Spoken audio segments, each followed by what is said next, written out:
Bapak Ibu Saudara yang dikasihi oleh Tuhan, salam sejahtera bagi kita semua.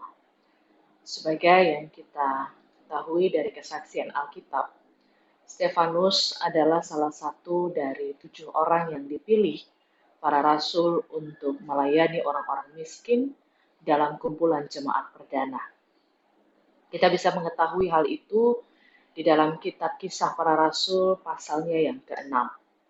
Tetapi, Bapak Saudara, Alkitab juga memberikan gambaran lebih jauh soal Stefanus, yakni sosok yang penuh iman dan Roh Kudus. Kemudian dia juga penuh karunia dan kuasa, juga penuh hikmat.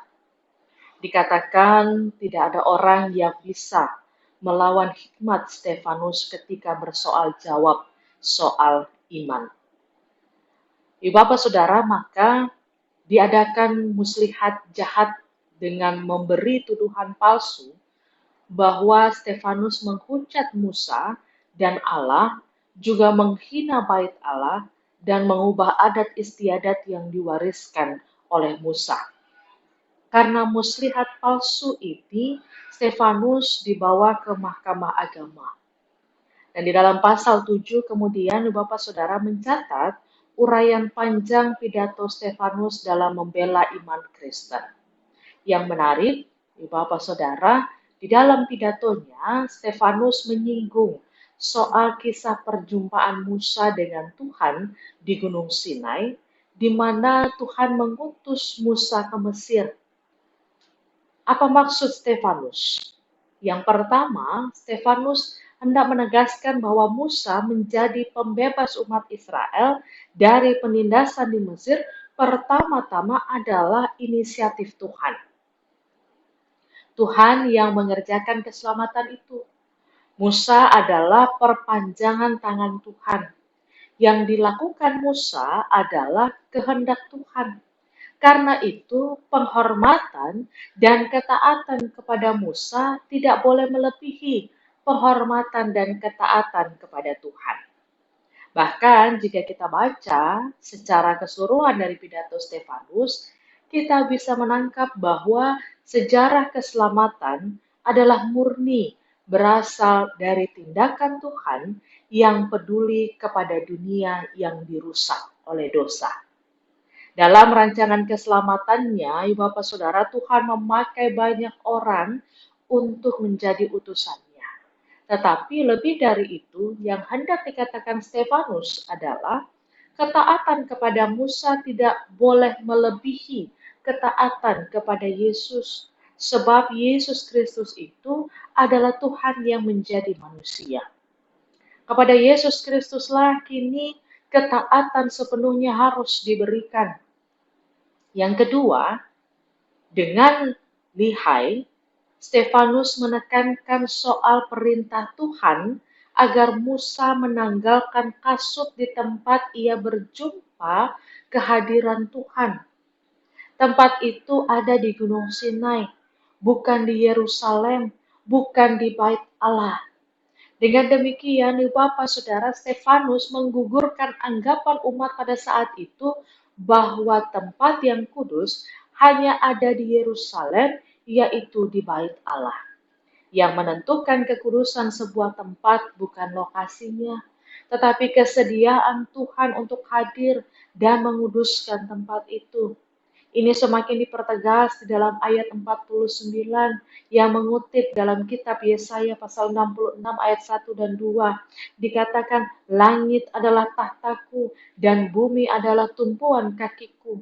Rumah apakah yang akan kamu dirikan bagiku? Demikian firman Tuhan, tempat apakah yang akan menjadi perhentianku? Bukankah tanganku sendiri yang membuat semuanya ini? Apa yang mau dikatakan oleh Stefanus kemudian, Bapak Saudara, adalah mendobrak paham eksklusivitas yang berlaku pada saat itu.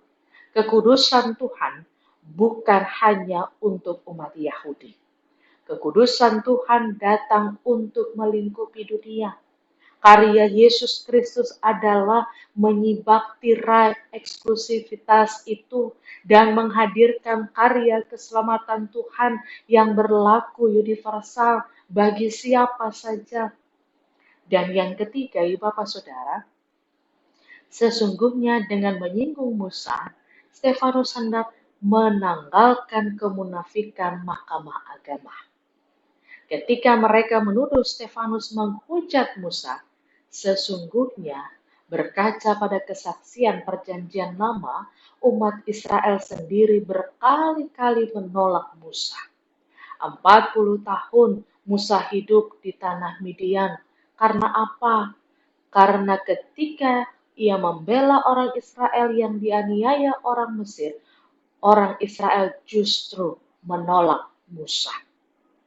Bahkan dalam karya Musa memimpin umat Israel keluar dari tanah Mesir menuju tanah perjanjian, berkali-kali umat Israel menggerutu, menyaksikan, bahkan menolak kepemimpinan Musa.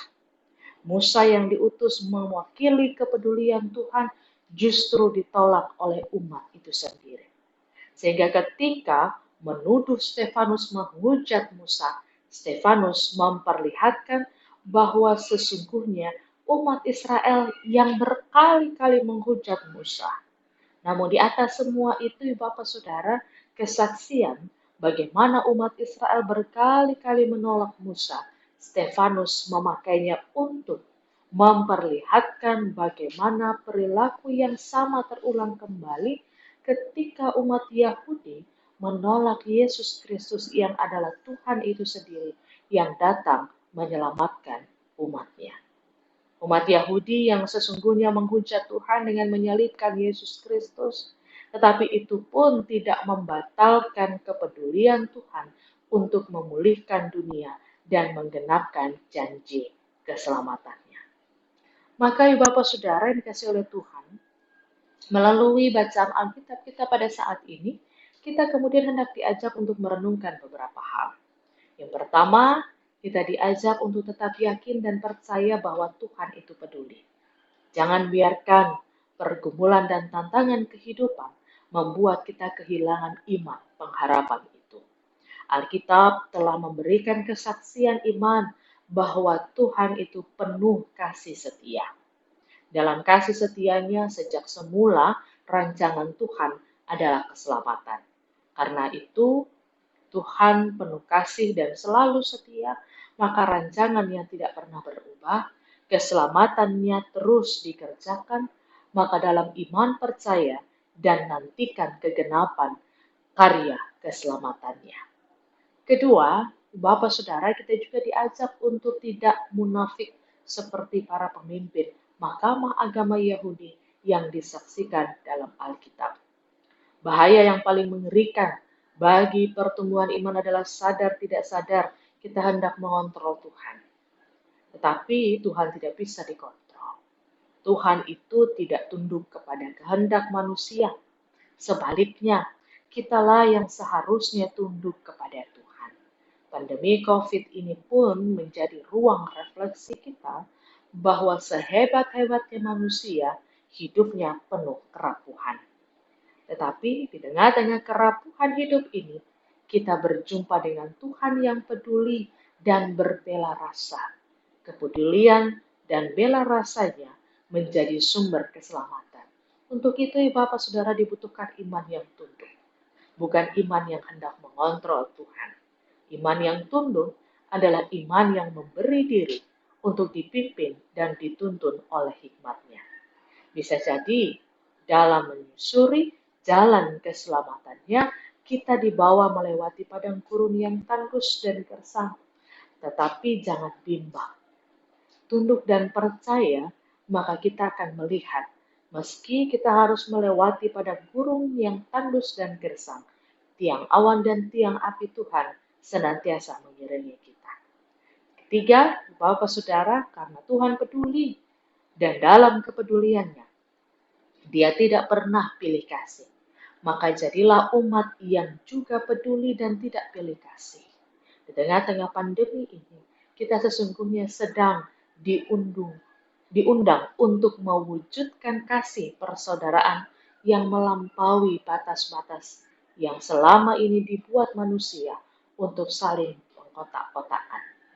Di tengah-tengah pergumulan ini, Bapak Saudara, kita diajak untuk melihat bahwa meski kita berbeda-beda, wajah kita sama, wajah yang rapuh. Karena sama-sama rapuh, mari saling tolong-menolong dan menguatkan. Maka percayalah, dalam kebersamaan itu, kita akan berjumpa dengan Tuhan yang memilih rapuh bersama-sama kita.